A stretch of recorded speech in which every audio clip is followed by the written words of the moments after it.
Welcome to Trash Fire. Disclaimer. We have to let you know before we say anything wrong, our opinions, beliefs, comments, thoughts, future thoughts, etc. do not represent that of the Department of Eugene Springfield Fire and Local 851.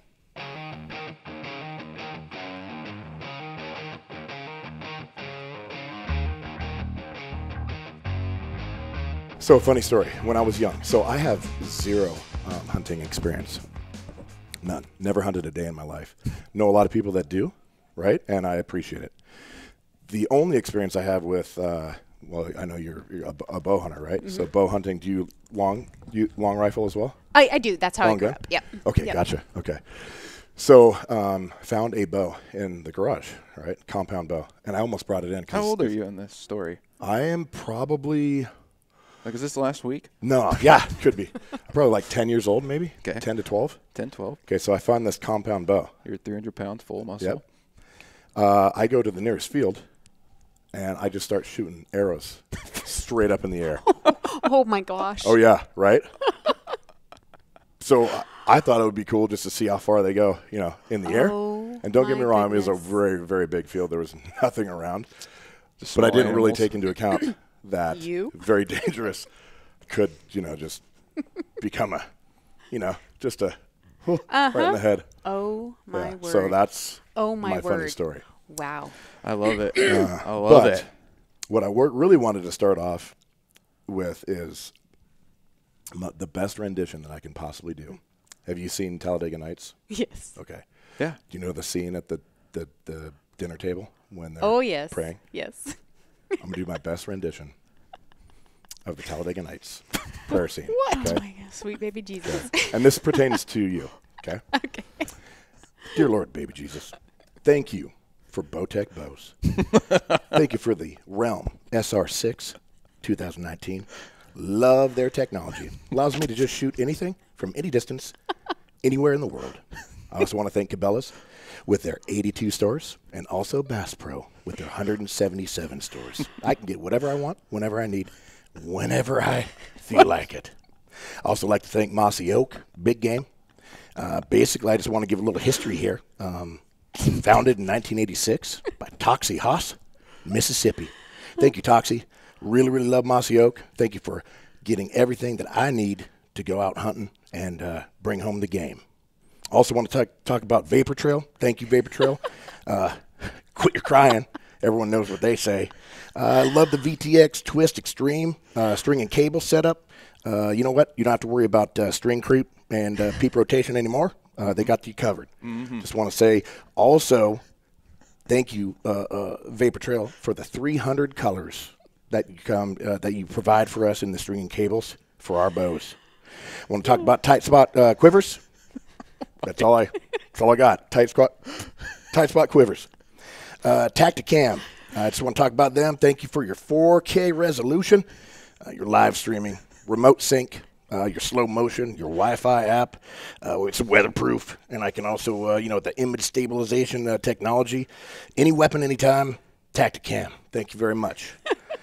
Nature's Paint. For the sensitive skinned hunter. I just want to thank you for that. Thank you very much. Also, Serena and Nicole over there, thank you very much. Love your product.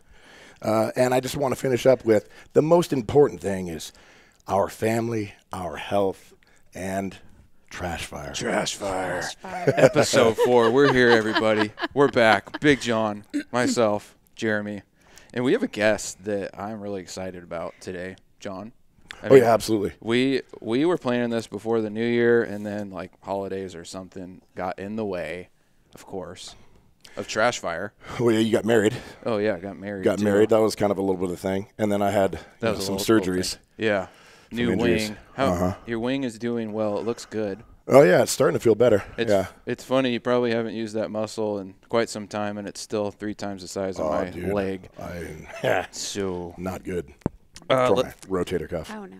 Let's give a drum roll. Manny, drum roll. Manny? That's it. Nothing. Oh, nothing. Okay. Drum roll. The guest today is Krissy Hay. What's up? Hi, Krissy guys. Hay Knox? Nice. Yeah. Yes. Krissy is sister of one of the gentleman that works here, sweet Ryan. I love him so much. Love Ryan Hayes. Ryan, congrats on the baby. Oh, yes. Oh, yeah. A cool name. Healthy, happy. Healthy, Yeah, happy. and cool name. And cool name. Yeah. Like, that's where my parents went wrong. Like, Jeremy. Like, known gullible dork. Little background about Krissy, and we'll get into all the fun stuff. But mother, hunter, scientist. This is the part I'm excited about. And I'm just going to come out and say it, all right? Badass. Sorry, Mom. Cursed. Thanks for being on the show, Krissy. Oh, thank you for having me. Well, let's just jump right into it. Krissy, we talked about bow hunting. We're going to make the correlation here with firefighting, but you grew up hunting. I did. What age were the parents like, hey, I think it's a good idea for you to go out there and harvest this animal? Well, the harvesting came a little later, but I was in my first deer camp when I was 4 months old. Oh. I mean, that's what we did. Yeah. That was our vacation. So I was in Eastern Oregon come October. Awesome.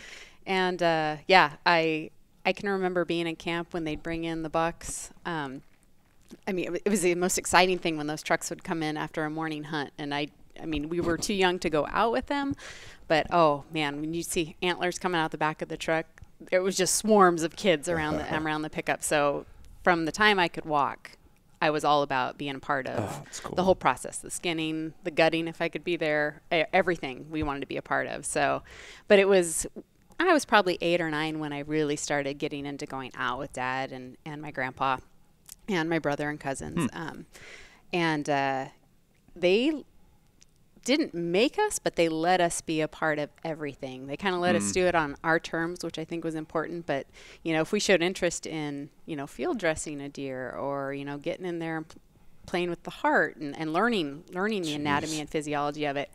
And so we got to be a part of everything, and it was amazing. So I think that probably spawned my interest for science as well, because that's what I went into eventually. But yeah, at a very young age, and from there on, it just grew. And as soon as I could put a rifle in my hands, I did. And we were rifle hunters. That's what we primarily did growing up. And then Ryan and I, when we were probably in our early 20s, it got really hard to draw rifle tags in Oregon. It's, I don't want to wait 3 years to draw a deer or an elk tag. Yeah. So Ryan actually made the first move. He says, I have an idea. Let's buy bows. Oh, okay. It's something we can do in the off years, and it'll fill in the blanks when we're not rifle hunting. Oh boy, we bought the bows, and I literally have not rifle hunted since. Really? I mean, not that I don't enjoy it, but I love archery so much. It's such an intimate sport, requires 100% concentration, and the encounters you have are unmatched. I mean, I'll never go back unless there's no archery season going on. Well, let me ask you a quick question. Okay, so I wouldn't call myself an archery hunter. I mainly would say that come fall, I walk around with my bow and hike. Like that's pretty much just what I do. We do a lot of that too. But look at this. For those of you home that can't see him, I think Krissy would agree this is like perfect form. Isn't Looks good. Yeah. Looks good. Yeah. So I have no idea. yeah. Well, But if she says it's that's good, because you don't need a bow. I just never hunted, dude. Look at these. Exactly. I just jump out of a tree like a bear. I don't have that. Yeah, I was just reading a book about hunting, and the author was talking about introducing your kids to hunting. And the guy, he had 3 kids, and it was kind of like each time he made like a different crucial mistake that like pushed the kid away. Have you had to deal with that? How old is your kid? He's 7. Okay, he's so 7. He's coming around that 8 or 9 range. He is, and he's spent a lot of time in the woods with me, actually. And it's crucial. You get these gung-ho parents that love hunting, and they want to share their passion so bad, and I get it. I mean, I have those tendencies myself, but it has to be on their terms. You have to put yourself, be 5 or 6 years old again. You didn't want to do, even the things you loved, you didn't want to do for very long. Yeah. So you have to do it on their terms, and you have to know that, okay, if I take him out on this elk hunt, it's basically going to be a walk in the woods. We're going to answer a lot of questions. It's going to be very loud. And after a half hour, he might be ready to go back to the truck. And that's okay. You know, you can push the envelope a little bit if you're wanting them to learn, you know, that it's not always easy. But you can't expect them to go out there from, you know, dawn till dusk and be ready to do it again tomorrow morning. They're never going to want to go again. Yeah, and putting the crazy miles and terrain you guys go on. So it gives you a chance to figure out if that's something that, you know, they really love to do. What if they don't? What if they truly don't? You have to be okay with that. Yeah. But yeah, we've done it on Jesse's terms. He goes on a lot of turkey hunts with me where he can sit in the blind and stay warm. We'll just go on quick little walks, you know. He loves the calling, you know. So if you take him out and you know, try to call an elk, that's what he loves. And gotcha. I just keep waiting for that moment when it all comes together and it actually works and his eyes are, you know, as big as saucers. We've had him answer a few times and it was like, wow, Mommy, that worked. But I just kind of get his feel for it and what he's wanting to do. And he's wanting to do it more and more, but he's still 7, you know. Yeah. Sometimes it's like, no, I don't want to get out of bed. So sometimes we don't go until 8 just because I'd rather have him go than not. Sure. So yeah, it's a delicate thing with kiddos if you really want them to grow that passion, you know, without being forced to.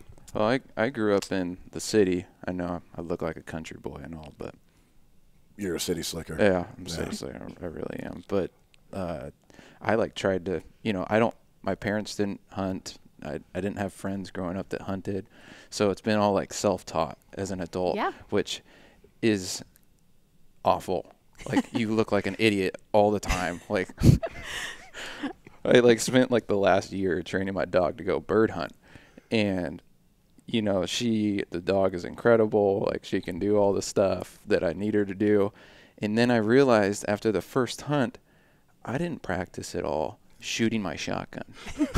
So every time I missed, like my dog would look back at me and I mean, she might as well just been like, F you, guy. Like I'm doing my part. Where are you at? Hey, I just ran 20 miles today and you didn't do what you're supposed to do. Like, I guess I'll go run up and down this crazy terrain again. What is this, amateur hour? Yeah. So we might figure it out this next season, but it's a big learning curve. It is. Well, and like I said, we were older when we got into the archery thing. I would give anything to have a video of me shooting a bow for the first time because we do a lot of teaching and clinics with kids, adults, men, women, the like. And, you know, they expect so much of themselves. Like it has to be perfect right out of the box. And I would love to show them, this is where I started. You're doing fine. Because I looked like an absolute idiot. So you have to give yourself some grace. And it's like, you know, being a woman in the sport, you have a tendency to already feel a little, you know, some of us feel intimidated. And so you feel that need for perfection right out of the hat. And you have to allow yourself those mistakes. Yeah. If you're not making mistakes, you're not learning. Sure. So. Well, let's like skip around here because you just spoke about something that we want to touch on. You know, a woman being in a predominant male activity, and it's similar to the fire service. I looked at some stats, and in the fire service a couple years ago, it was below 4% are women, and I could only find this for hunting, but in the state of Michigan, it was below 10% a couple years ago. And it's just, it's crazy to think about because John and I, we have, I feel like we have a few women at our department that, I mean, they just crush it.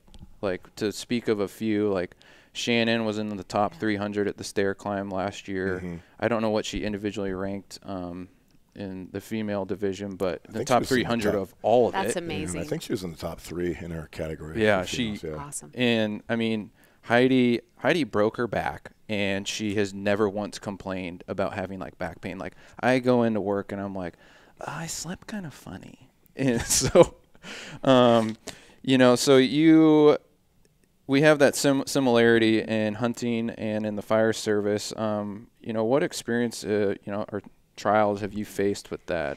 You know, like I said, being a woman in a predominantly male sport, I was never made special growing up. I mean, I was special, but I never thought I was special in the group of men going hunting. I was just so happy to be there. You know, Sure. It's like at first they didn't realize how into it I was. It wasn't that I wasn't welcome, but it was, you know, wow, we had no idea she was as into it as the boys were. So I just kind of became part of the crew, and I never realized that it was odd that I was the only girl. I just thought, well, there's not that many girls in my family, so, it makes sense that I'm the only one here. And I actually have another cousin, one girl cousin that hunts as well, and it was just what we did. So I never grew up thinking that it was weird. So I never really, as I progressed, I never really thought about it much until we get to those moments where, Ryan and I would be teaching a seminar or a clinic, and they'd be making eye contact with him, asking him all the questions, and it was like, oh, so this is how it's going to be. Okay, gotcha. All right. And so at that moment, I realized that rather than speaking about it, my actions are going to speak a lot louder than my words. Mm-hmm. And from then on, it was just like lead by example. I'm going to, I don't need to prove it to you, but I'm going to, show you that I can do it and that it's okay to listen to me. I have good information, and I'm going to, I'm learning all the time. And so by doing that, people came around, they'd start, and social media has helped with that a lot. Sure. It can be overwhelming at times, but if you put yourself out there in the right ways, and inspire, through different facets of social media, I think you can show that women are capable without saying, here I am, I'm awesome, I'm better than the guys, blah, blah, blah, which, is not the way to get there. Just do your thing, show it, and people will start seeing that. You don't need to talk about it all the time. Yeah. And it's nice having Ryan, actually. He's, when you have somebody that's out there with you doing it, we're great for each other, because he can say, well, you know what? My sister actually knows a little bit more about that than I do. So I'm going to Sure. hand her this question, and vice versa. So Sure. I've never let it become a thing. I mean, as far as I'm concerned, yes, I'm a female, but it doesn't make any difference. Awesome. Cool. So you were talking about, different ways. If you're in a situation where, it's kind of awkward, like a dude's not going to take your word because you're, you're a female, which is nonsense, right? Right. You said that you would just, show them, right? Yep. Is there any other ways that you can kind of break down that barrier of, misunderstanding or, Yes. that preconceived notion that, she's a girl, I'm a guy, I'm not going to take any advice It's from a called girl. Jack Daniels and Yeah, right. Yeah. Right. There again, sometimes it takes time. In one encounter, if somebody's, if we're in a store or somewhere, it's hard to prove to them that, I do know what I'm talking about. But I'll just kill them with kindness. I approach everything with kindness. I don't get frustrated. I don't get angry. I'm not an angry person anyway, but I just rather, I try to come from their level of understanding. Some people, some of them were raised that way. That's just how their mind works. And you're not going to change it by reacting with anger or frustration. So I will just say, I said, each person has their own experiences. I learn just as much from the people I teach, so I try to make it so that they don't think I know everything. I make it known that I'm learning just as much from the people I talk to, and I pick up different tidbits here, and I'm always learning, but this is what I'm learning. And what works well too is saying, 90% of what I've learned is from all the mistakes I've made and not making them again. So making yourself human and real, and not trying to put yourself on some sort of pedestal that you know everything, because you don't and you never will. That usually brings them back down to my level, and they just, it calms them down, because they realize I'm not going to put on an attitude either. Yeah. Sure. And then usually if hopefully we'll have a second encounter with them where we run into them, at an event or better in the woods. Yeah. And they see that you're actually out there doing, what you said you did. Yeah. And there again, social media helps, because, if you can get involved with them, then say, hey, find me on Facebook. I'd love to keep up with you, how your hunt went. And then from there they see, wow, she's getting her hands dirty. She's really out there doing this. Sure. Next time I'll listen a little harder. Sure. Yeah. So teaching, whether it be, technique, of shooting or calls or whatever, right? Yep. Teaching. I know that you've referenced your brother as being a part of, going and doing those teaching opportunities. You mentioned some other family members, right, that have been a part of, who you are growing up and kind of, and what have you learned from, other mentors in your life, about how to really be, someone that's going to be an advocate for hunting and doing it the right way, an advocate for females in the sport. I know you mentioned your grandfather, right? Yes. And I'm sure that maybe all of those cumulative, experiences with your grandfather as well as your brother kind of lends itself to being, good at what you do right now. Could you expand upon that a little bit? Absolutely. Yeah.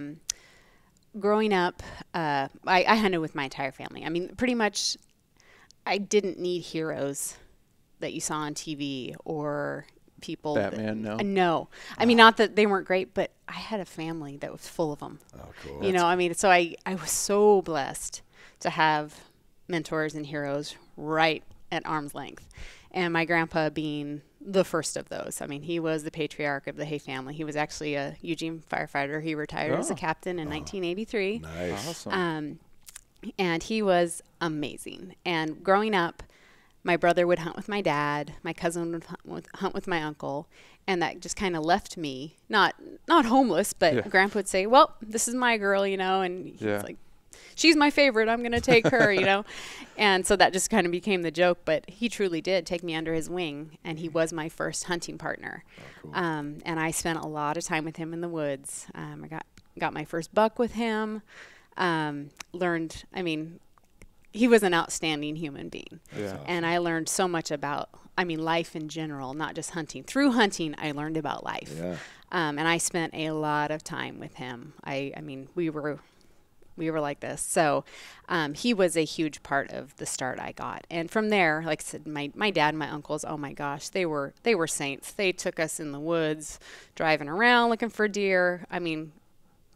It was a miracle when we got anything, but they did it, and they did it with a happy heart.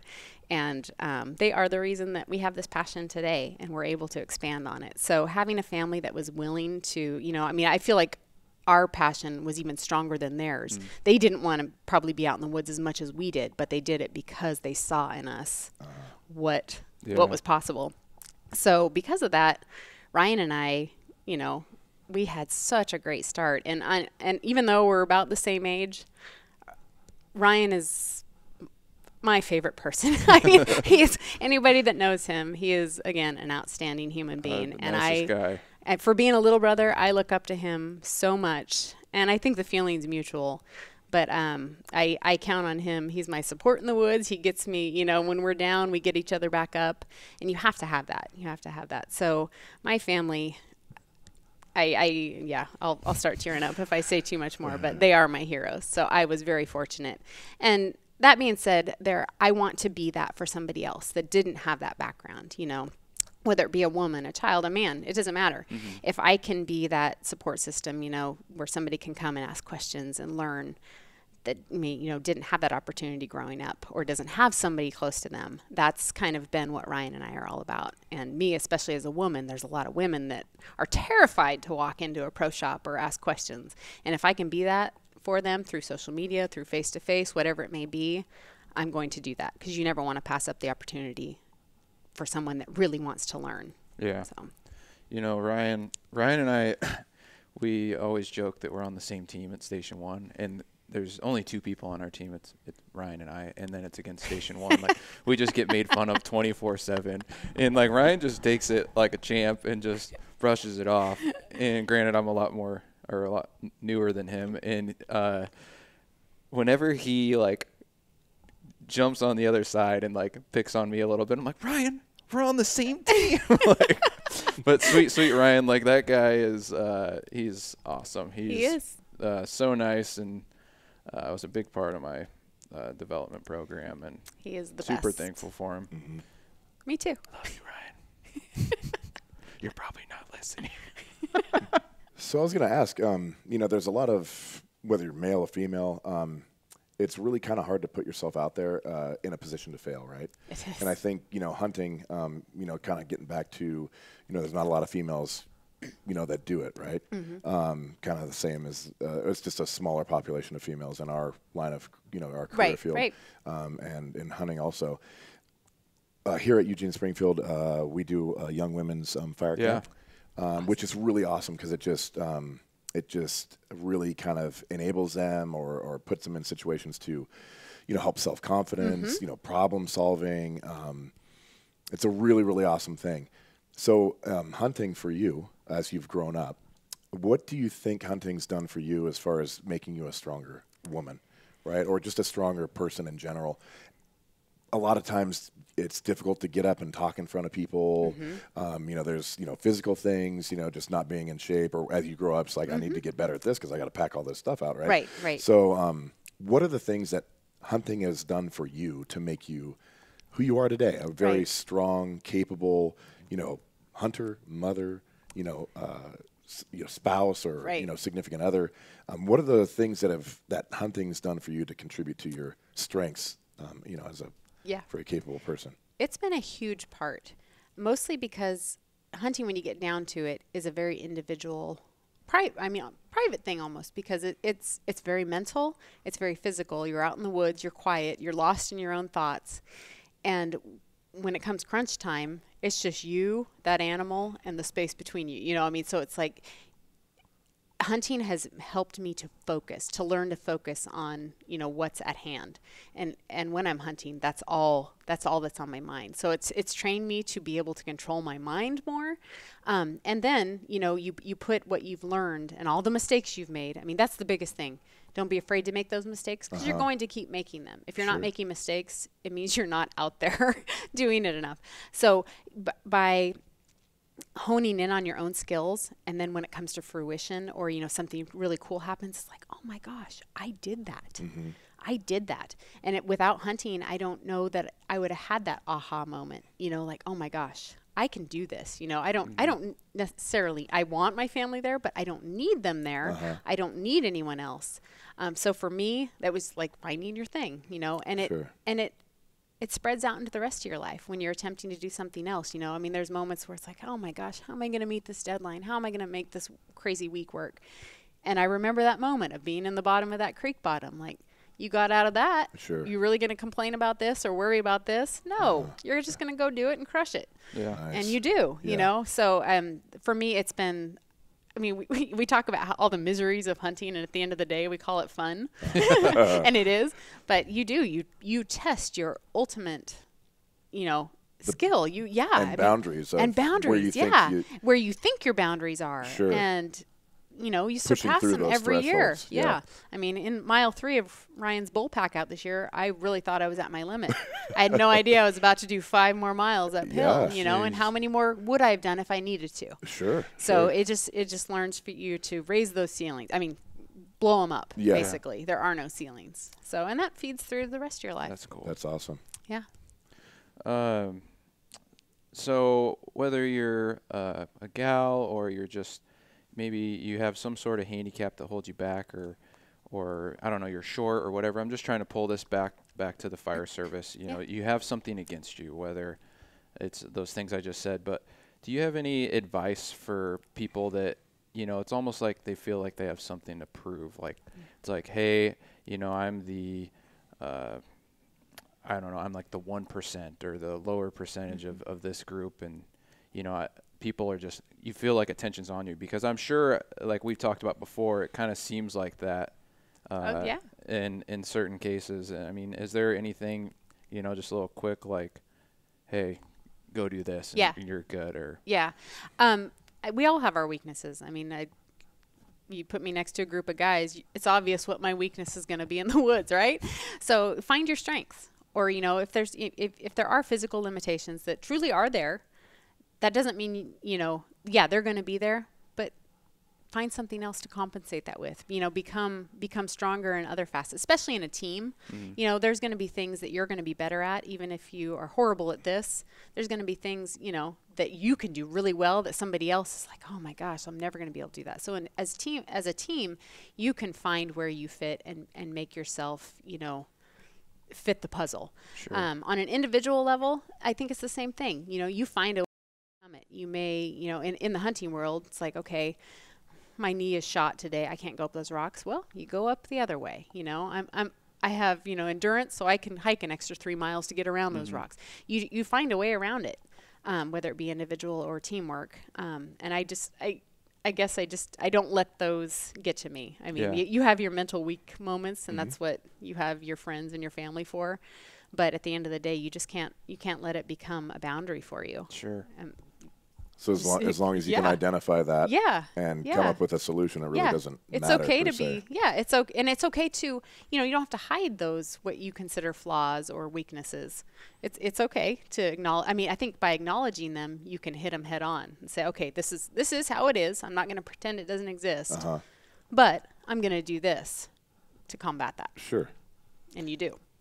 Awesome. I feel like one of my main weaknesses is I mess up 24/7, and I learn the hard way all the time. And the best part is I feel like I learn, and then I learn again. It's like, how do I fix this? And then you fix it. Yeah. And then you repeat. Yeah, I just keep fixing it, and then like all of a sudden it's like, oh, squirrel. And like, oh, did it again. Like, shoot. Oh, and that's the thing you have to remember. I know I've mentioned social media so many times, but it's so huge. All people are seeing is someone's highlight reel. Sure. You know, you're not. And I've noticed there's a lot of people that are very inspiring that are taking note of that, and they put a little more out there of themselves. It exposes them a little bit. But I think that's good for people to see that nobody's perfect. Nobody's doing it right every time. It's okay to, you get these hunters that, make bad shots or misses completely. You're starting to see that come out in the videos, and they're not afraid to say it. And that's, people need that. You have to know it's not perfect. Everyone's dealing with their own issues, no matter what it's about, work, hunting, whatever you're into. No one stays perfect, even though that's all you're seeing. What if no day is perfect for you? I just every day. I mean, it's a miracle. It's exercise. There's just perfect moments. Yeah, it's 11 o'clock, and I'm so far I'm perfect. Yeah. I'm just. I guess it's an exercise in humility, though. Right? Yeah. Well. Yeah. That's I think huge. It's a big thing, right? That's one of my top 4 things. I screwed up yesterday at work, and driving there, and I went to the wrong location. I should have went to a different location. Instead of, I got talked to about it when we got back to the house, and instead of just being like, you guys are right, you're right, I tried to argue it, and then I just made it worse, just dug a deeper hole. Yeah. And then I was so mad at myself for even not owning up to it. It was like, stupid Jeremy. Gosh dang it. Just keep digging that hole. I got a good shovel if you guys are looking for one. Okay, What's this whole deal with being a scientist? I mean, Bunsen burners, like chemicals. Graduated cylinders. Yeah. I think the way I grew up definitely nurtured that part of me, but I just loved science and math growing up as a kid. I was, it was one of my strengths. And I grew up in the country. I always worked on farms and ranches. I mean, I worked around cattle, sheep, drove combines, moved pipe. I mean, I was around it all the time, agriculture, in general. And I knew that's what I wanted to go into. So I actually went and got my degree in veterinary science.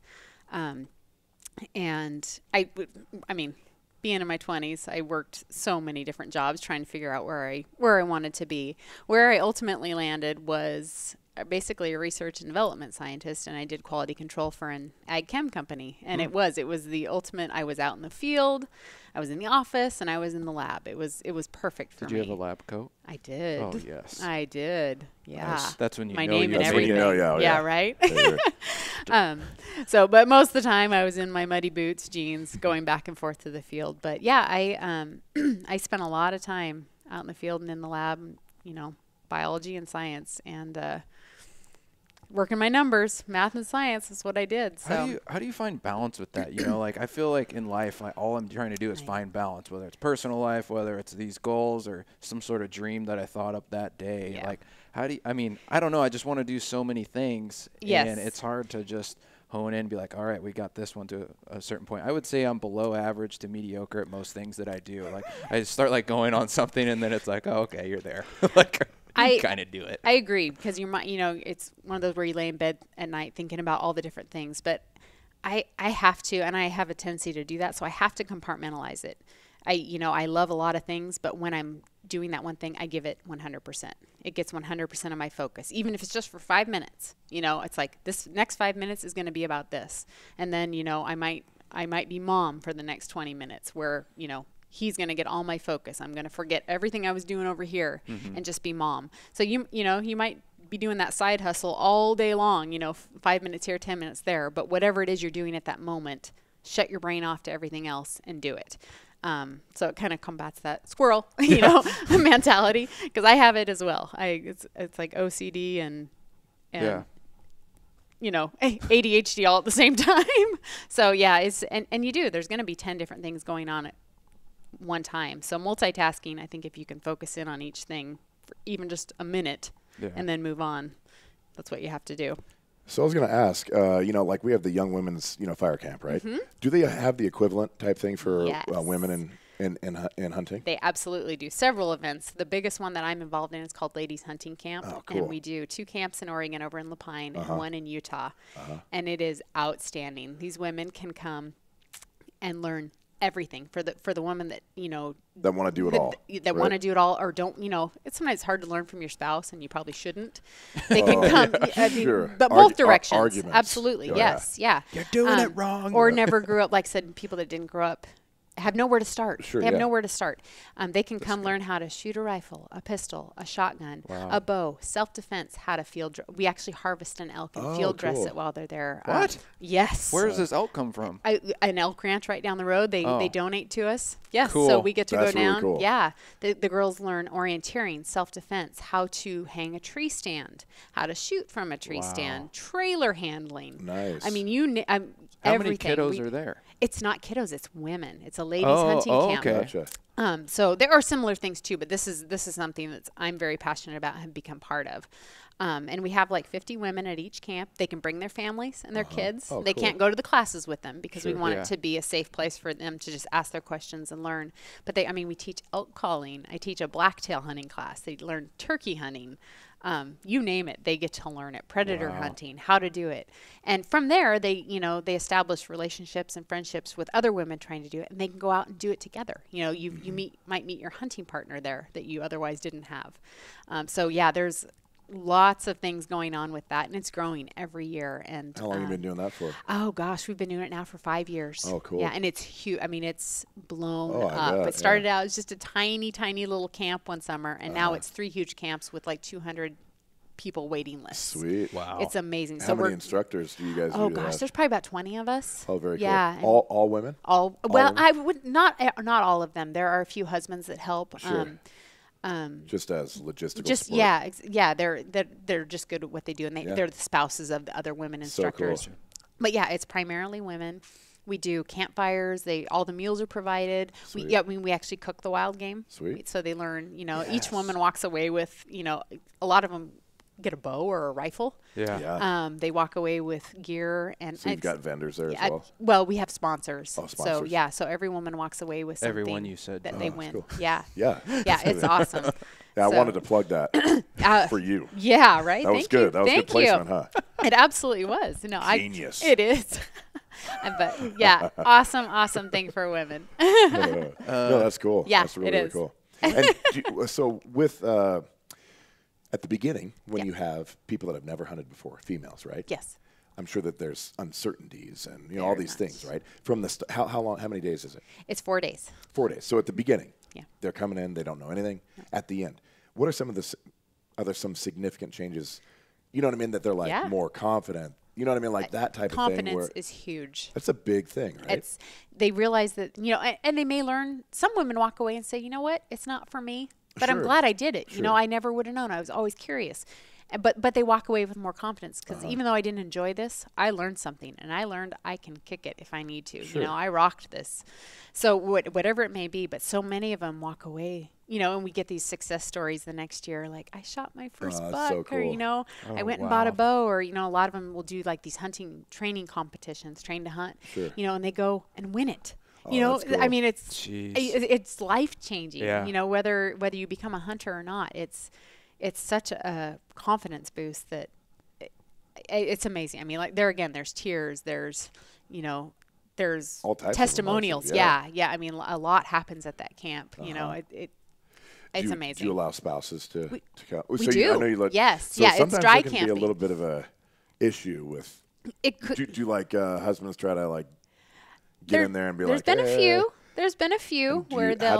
How do you deal with like, hey? Yeah, right. Kind of like, yeah. Yeah, for them, we've just made it off limits for spouses to come to the classes. So they each have, we have like 2-hour time slots for the classes, and we just don't allow the spouses to come. That way there isn't an issue. Sure. And there's no nerves. The wives aren't shooting, wondering if their husband's back there going, what are you doing? Well, that's the thing. Yeah. Right? You're like, if, they're just with, in a comfortable environment. Yep.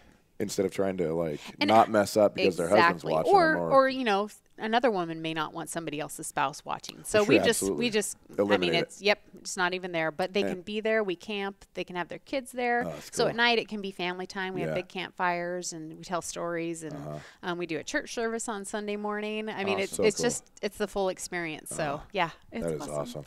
I'm like really jealous. You want to go, don't you? Yeah, I do. I don't know. Get your wife to come. Oh, there you go. Good point. There you go. But then she'll be better at me than ever, what she already is. So I guess that's great. Okay, so for those who don't know, you went hunting with Ryan and Cello, another guy that we work with. This was Cello's first season. It was. So Cello,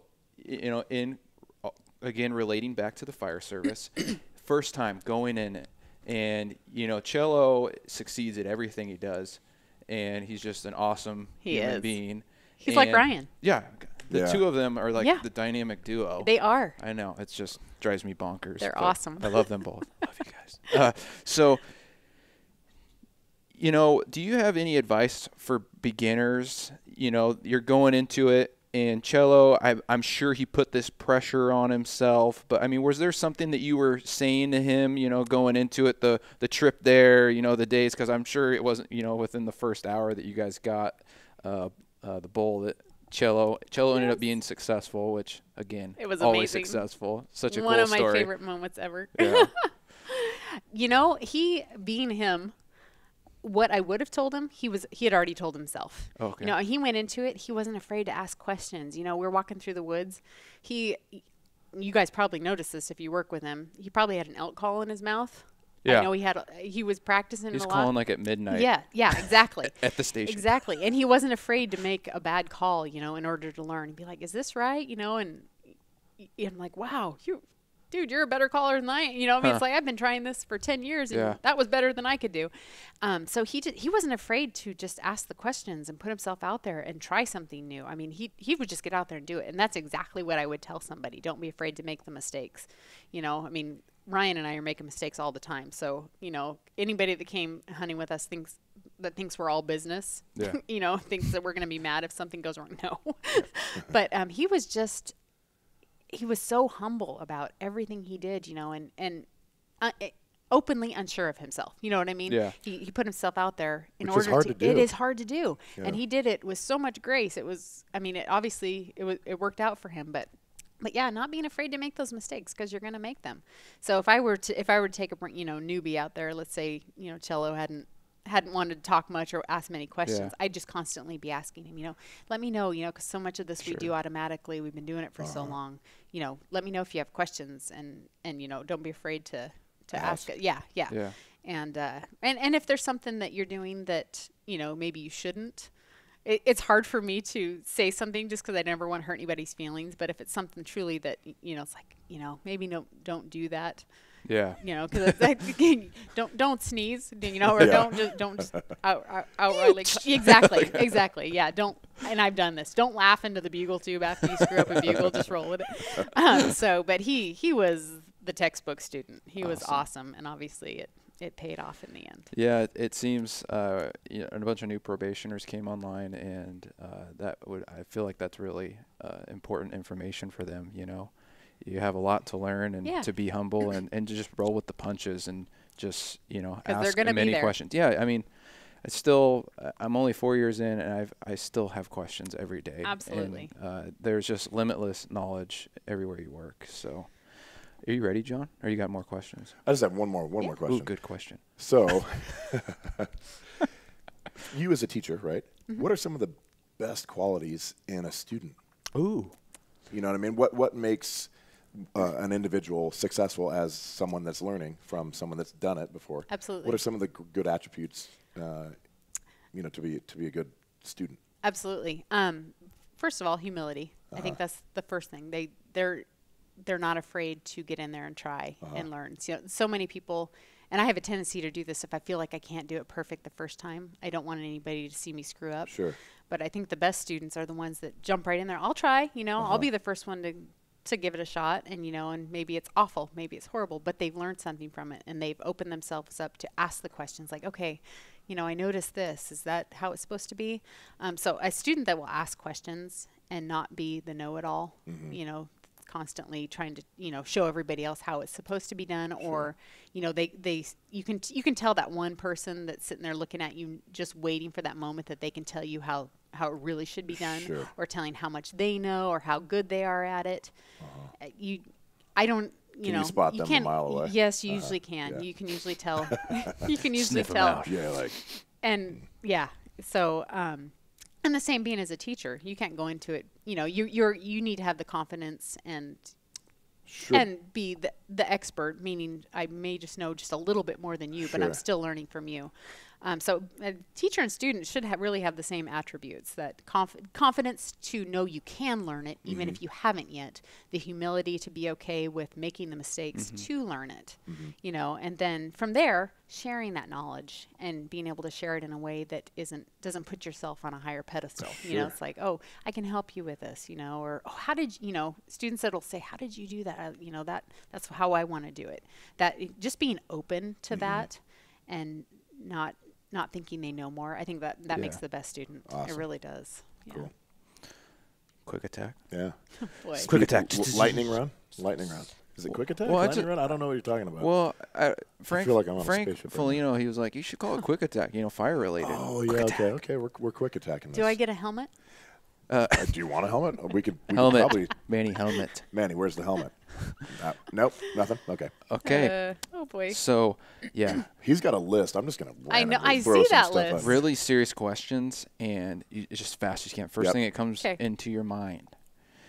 Guilty pleasure TV show. Mountain Men. Awesome. Love it. I love that show. I was watching little bits of it.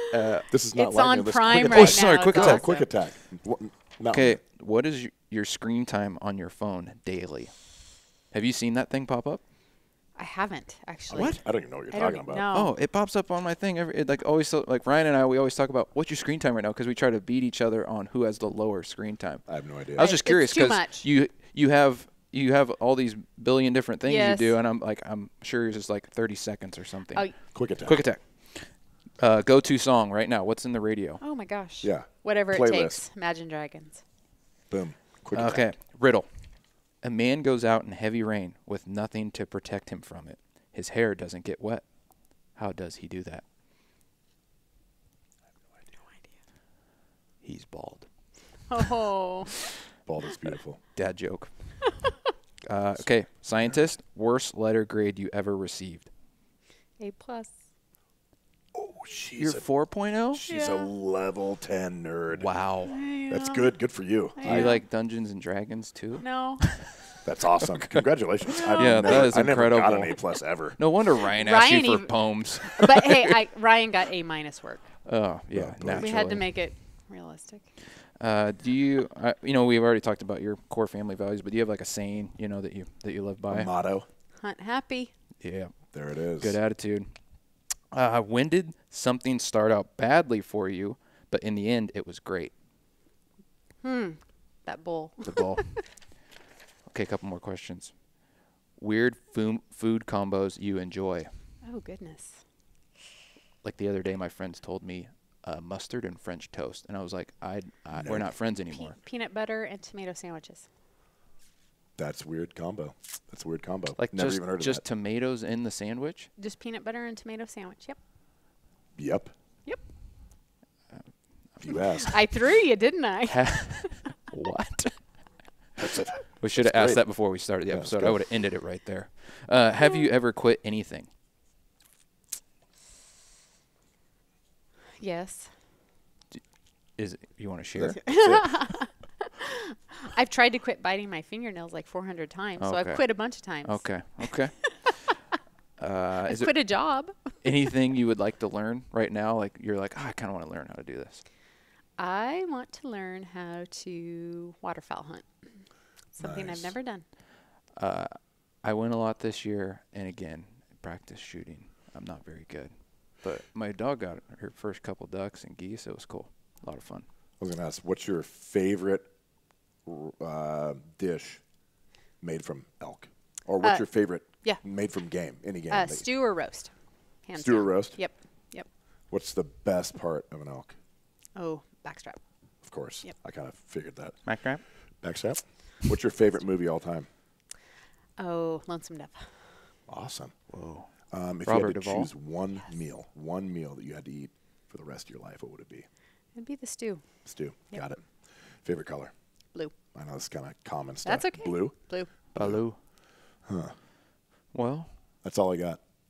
Well, Krissy, a million thank yous for coming on the show. Like, thank you guys. Yeah, thanks for taking the I time could out of your life. probably go like another hour asking about the science stuff because that stuff is just like way I'm not above very me. sciencey. Yeah. Out of all the podcasts I've done, I was actually the most nervous for this. I was excited, but what you guys do is amazing. I mean, what I do hunting, I love to do it and I love to share it, but what you guys do is literally life-saving and life-changing. Oh, so thanks. thank you to you guys. Oh, thank you very much. Absolutely. We appreciate it. Yeah. Thanks so much for being on Thank our, you. on our Thank you podcast. so much. It's really awesome. Good luck in the next fall. Same to you. Yeah, I'm going to be keeping track of you. Absolutely. Yeah. Absolutely. All right. Trash Fire out. 2019.